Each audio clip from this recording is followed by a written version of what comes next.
नमस्कार, मी शिर्डीतून पत्रकार सतीश वैजापूरकर बोलतो आहे. टक्के टोनपे मध्ये आपलं स्वागत आहे. नगर दक्षिण लोकसभा मतदारसंघामध्ये विखे विरुद्ध लंके अशी फाईट होईल हे खरं आहे, पण अद्याप तरी अशी फाईट होणार असलं तरी राजकीय वातावरण टाईट झालेलं नाही. त्यामुळे आपण आजच्या भागाचं शीर्षक विखे विरुद्ध लंके फाईट आणि योगायोगाचे स्पॉटलाईट असं निवडलं आहे. त्यामागचं कारण असं आहे की जरी विद्यमान खासदार डॉक्टर सुजय विखे पाटील आणि पारनेरचे आमदार निलेश लंके यांच्यामध्ये फाईट होईल असं चित्र सध्या तरी दिसतं आहे, परंतु ही फाईट अद्याप जाहीर झालेली नसल्यामुळे त्याची सध्याची जी पार्श्वभूमी आहे त्यावर आपण आज चर्चा करणार आहोत. आज पवार गटाचे म्हणजे शरद पवार साहेब यांच्या गटाचे प्रदेशाध्यक्ष आमदार जयंत पाटील असं म्हणाले की लंके हे लोकप्रिय नेते आहेत, त्यामुळे ते निवडून येतील आणि लंके उमेदवार व्हावेत अशी आमची इच्छा आहे. म्हणजे अद्याप त्यांची इच्छा आहे. लंके त्यांच्याकडे गेले आहेत असं ते म्हटले नाही, ते इच्छा आहे आणि सोपस्कार पूर्ण करून त्यांना उमेदवारी दिली जाईल किंवा आम्ही लवकरच ते आमच्यात यावेत यासाठी सोपस्कार आम्ही पूर्ण करणार आहोत. त्याला उत्तर देताना अजितदादा गटाचे प्रवक्ते आमदार अमोल मिटकरी असं म्हणाले की लंकेसारख्या गरिबाचा बळी रोहित पवार हे देत आहेत. खरं म्हणजे त्यांनी सांगितलं की रोहित पवार हे एकमेव आमदार आहेत, पण तसं नाहीये. रोहित पवार जसे आमदार आहेत तसे राहुरीचे आमदार प्राजक्त तनपुरे हे देखील आहेत. आणि मिटकरींनी असा आरोप केला की रोहित पवार लंकेंच्या खांद्यावर बंदूक ठेवित आहेत. यातला जर योगायोग आपण बघितला तर जयंत पाटील म्हणतात लंके लोकप्रिय आहे, मात्र नीट जर आपण विचार केला तर या मतदारसंघामध्ये संस्थात्मक ताकद दोन युवा नेत्यांची आहे. एक पहिल्या क्रमांकाला आहेत रोहित पवार आणि दुसऱ्या क्रमांकाला आहेत प्राजक्त तनपुरे. हे दोन्हीही आमदार आहेत आणि दोघांकडे संस्थात्मक शक्ती आहे. आता गंमत बघा की ज्या विधान परिषदेवर भारतीय जनता पक्षाने ज्यांना स्थान दिलं, भाजपचे एकनिष्ठ असलेले आमदार म्हणजे आता विधान परिषदेवर गेलेले आमदार प्राध्यापक राम शिंदे यांची नाराजी दूर करण्यासाठी नुकतंच महसूल मंत्री राधाकृष्ण विखे पाटलांनी त्यांच्या निवासस्थानी भेट दिली, नाराजी दूर करण्याचा प्रयत्न केला. त्या गाठी भेटी आता होतच राहतील, परंतु या राम शिंदे यांची तक्रार अशी होती की गेल्या विधानसभा निवडणुकीमध्ये मला विखे पाटलांनी अपेक्षित साथ दिली नाही, त्याच्यामुळे माझा पराभव झाला. ज्यांच्या पराभवामुळे आमदार रोहित पवार निवडून आले तेच आज लंकेंच्या खांद्यावर बंदूक ठेवून विखेंच्या विरोधात लंकेंना उभं करता आहेत असं आमदार अमोल मिटकरी आज म्हणाले. याला म्हणतात योगाचा स्पॉटलाईट क्रमांक 2. तो असा आहे की गंमत बघा, जे शिवाजी कर्डिले जिल्हा बँकेचे अध्यक्ष आज विखे पाटलांच्या सोबत आहेत, जे 5 आमदार पडले त्यामध्ये शिवाजी कर्डिले पडले, निवडून प्राजक्त तनपुरे आले.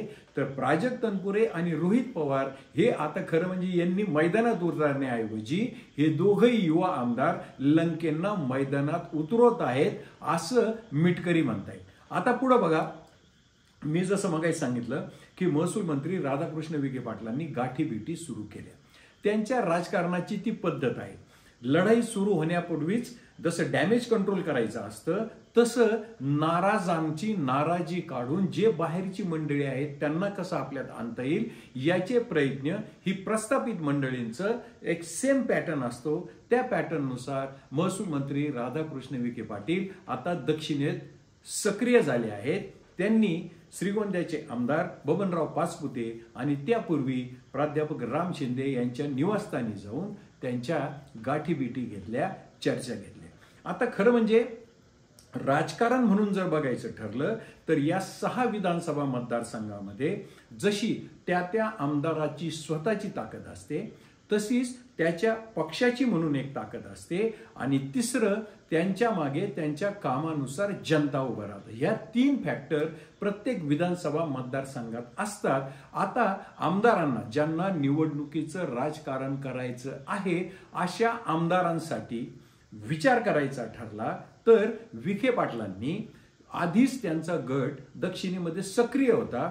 या म्हणजे गेल्या निवडणुकीपासूनच त्यांनी त्यात भर घालण्याचा प्रयत्न केला, आणि जशी भारतीय जनता पक्षाची म्हणून काही मत आहेत, कार्यकर्ते आहेत, संघटन आहेत, तसं विखे पाटलांचं म्हणून सुद्धा स्वतःचं अशी एक यंत्रणा किंवा असा एक कार्यकर्त्यांचा संच आहे, आणि हा संच पक्षाबाहेरील मतं गोळा करण्यासाठी त्याचा वापर केला जातो. म्हणून जेव्हा विखे पाटील गाठी भेटी घेतील, मग त्या पक्षाच्या नाराज नेत्यांच्या असतील, पक्षाबाहेरच्या नेत्यांच्या असतील, आणि स्वतःच्या बाजूला असलेल्या नेत्यांच्या असतील, ह्या जशा महत्वाच्या ठरतील, तसं ज्यांना विधानसभा निवडणूक लढवायची आहे अशा सर्वच आमदारांच्या दृष्टीने सुद्धा त्या महत्वाच्या असतील. कारण यानंतर या सगळ्या मंडळींना आमदारकीची परीक्षा द्यायची आहे. आता लंकेंच्या बाजूने जर विचार करायचा ठरला तर लंकेंची लढाऊ प्रतिमा आहे. म्हणजे मगाशी मी जो शब्द वापरला, एक रॉबिन हुड अशा स्टाईलची प्रतिमा आहे, जो माणूस मोठ्या शक्तीच्या विरोधात सुरुवातीपासून लढण्याची भाषा करतो, त्याला आपोआपच वलय निर्माण होतं. तसं वलय लंकेंच्या बाजूने निर्माण झालेलं आहे. परंतु लंकेंना, म्हणजे लंकेंच्या जसं मगाशी मी सांगितलं तसं आमदार रोहित पवार असतील, प्राजक्त तनपुरे असतील, आणि वेगवेगळ्या तालुक्यातील विखे विरोधक असतील, यावर त्यांचा निवडणुकीचा भर असेल. त्यांनी पवार गटाकडून निवडणूक लढवायची ठरवली असेल तर, आणि त्यांच्या बाजूनी अँटी इन्कम्बन्सी आणि निगेटिव्ह वोट, ज्याची की फार चर्चा होते, असं हे भांडवल त्यांच्या बाजूने असेल. अद्याप त्यांनी निर्णय घेतला नसला तरी त्यांचा सगळा भर या 3-4 मुद्द्यांवर असेल. आणि विखे पाटलांच्या बाजूने जर विचार करायचा ठरला तर मोदी सरकारने जे हजारो लाखो व्यक्तिगत लाभाच्या योजना हजारो लाखो लोकांपर्यंत पोहोचवल्या, त्या अत्यंत नियोजनबद्ध पद्धतीने स्वतःची यंत्रणा वापरून विखे पाटलांनी त्या मतदारसंघामध्ये म्हणजे दक्षिणेत पोहोचवले आहेत. आता जर पुन्हा मोदीची लाट आली तर त्याचा फायदा विखे पाटलांना होऊ शकेल, आणि जर अँटी इन्कम्बन्सी असेल तर हे व्यक्तिगत लाभाच्या योजनांचा मोठा आधार होईल, आणि गेल्या 5 वर्षापासून पुढची निवडणूक डोळ्यासमोर ठेवून ते जे काही करतायत तो एक त्यांच्या दृष्टीने प्लस पॉइंट ठरेल. पण पुन्हा म्हणजे आपण जे म्हटलो की योगायोगाचे हे सगळे स्पॉटलाइट आपण जे बघितले, तर ही लढत पुन्हा पवार विरुद्ध विखे पाटील, म्हणजे ज्येष्ठ नेते खासदार शरद पवार साहेब विरुद्ध महसूल मंत्री राधाकृष्ण विखे पाटील, या 2 घराण्यातीलच ही म्हणजे बारामती शेजारचा मतदारसंघ परत इथे पवार विरुद्ध विखे पाटील अशी प्रत्यक्ष अप्रत्यक्ष लढत पाहायला मिळेल. फरक इतकाच आहे की पवार घराण्यातला एक मोठा नेता अजितदादांच्या रूपाने नगर जिल्ह्यात येईल, आणि तो पहिल्यांदाच विखे पाटलांच्या बाजूने पवार घराण्यातला एखादा मोठा नेता प्रचार यंत्रणेत, त्या म्हणजे भारतीय जनता पक्षाच्या प्रचार यंत्रणेत उतरेल. हे देखील योगायोगाचं म्हणजे आपण जे शीर्षक दिलं हे योगायोगाचं आणखीन एक स्पॉटलाइट असणार आहे. अद्याप लढत नक्की आणि निश्चित झालेली नाही, तरी सर्वांचा आडाखा एकच आहे की लंके विरुद्ध विखे विरुद्ध लंके अशी फाईट होईल. वातावरण अद्याप टाईट झालेलं नसलं तरी योगायोगाच्या स्पॉटलाइटचा आपण जो धांडोळा घेतला तो जर आपणास आवडला असेल तर माझं टक्के टोनपे हे चॅनल सबस्क्राईब करा, लाईक करा, शेअर करा. जय हिंद, जय महाराष्ट्र.